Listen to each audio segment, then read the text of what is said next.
Pewnego dnia zobaczyliśmy chłopca chodzącego po sąsiedztwie. Miał na imię Ali i nie chciał z nami rozmawiać. W przeciwieństwie do większości dzieci, które spotkałeś w Iraku, prawda? Tak, był bardzo nieśmiały.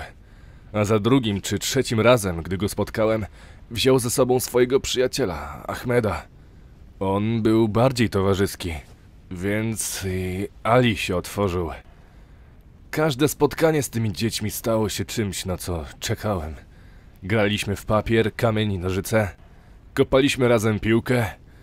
Byliśmy tak blisko, jak tylko mogą być osoby mówiące w różnych językach.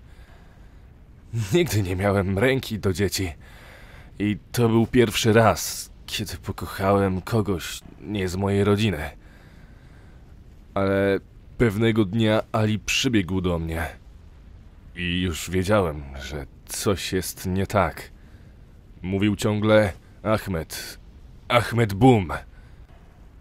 Dowiedzieliśmy się, że Ahmed i jego matka poszli na stację benzynową, gdzie wysadził się samobójca.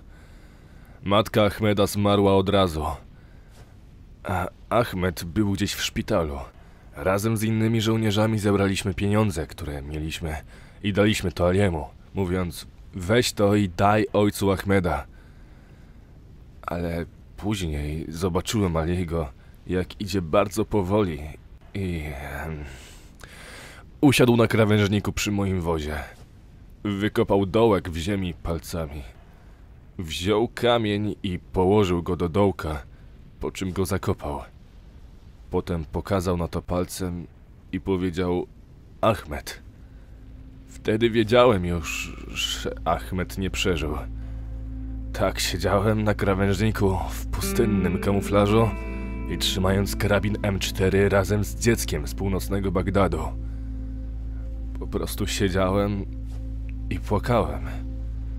Nie wiem, co się z nim teraz dzieje. Myślę, że taka jest natura wojny.